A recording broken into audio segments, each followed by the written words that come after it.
There's enough time in the point, but they'll get cleared out. But look at the minimap. FaZe are in. It's the guts. It's the glory. It's the championship for FaZe.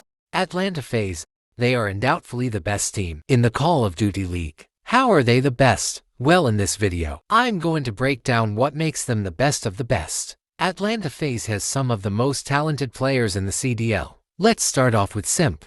Simp plays as the sub-slayer role, alongside his longtime teammate aBeZy. Simp and aBeZy go together like peanut butter and jam, bread and butter, or Logan Paul and scamming people. Simp puts up the numbers, makes the plays, and keeps it consistent. Simp is one of the best sub-players in all of Call of Duty. aBeZy plays as the entry sub role. He is often the first player in the point to get the first blood and open up the map for the rest of the team. He puts up numbers like Simp, shoots straight as Dashy, and makes insane plays. Check out what aBeZy did to the best team in Call of Duty Modern Warfare 2. And aBeZy has a 1 versus 4 to try and do something. Oh, would you put it past him? Maybe would in this scenario. Finds Hydra.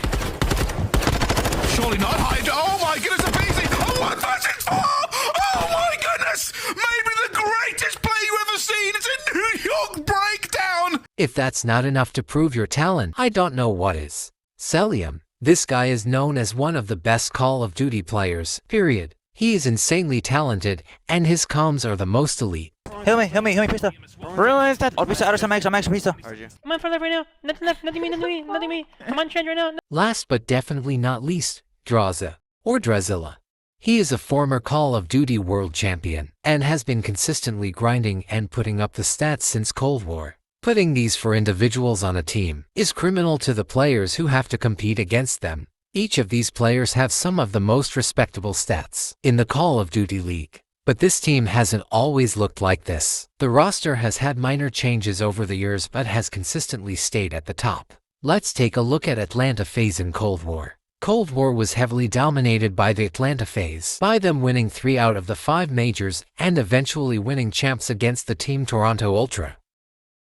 Now let's take a look at Vanguard, a year where the roster stayed the same but the performance did not. FaZe was still a strong team this year and proved that by making 3 of 4 major appearances. But they just couldn't close it out to the other teams, like Optic Texas, Seattle Surge, and even Los Angeles Guerrillas.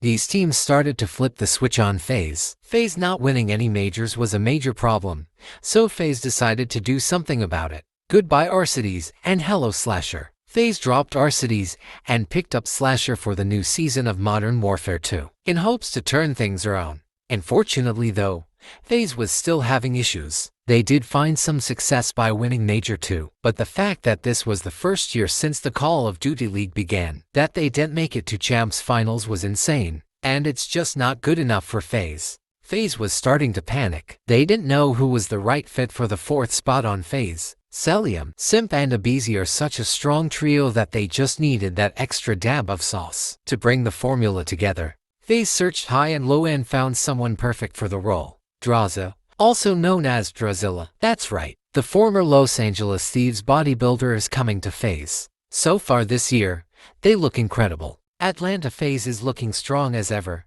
The only problem for them now is facing some other teams that have formed incredibly strong rosters this year.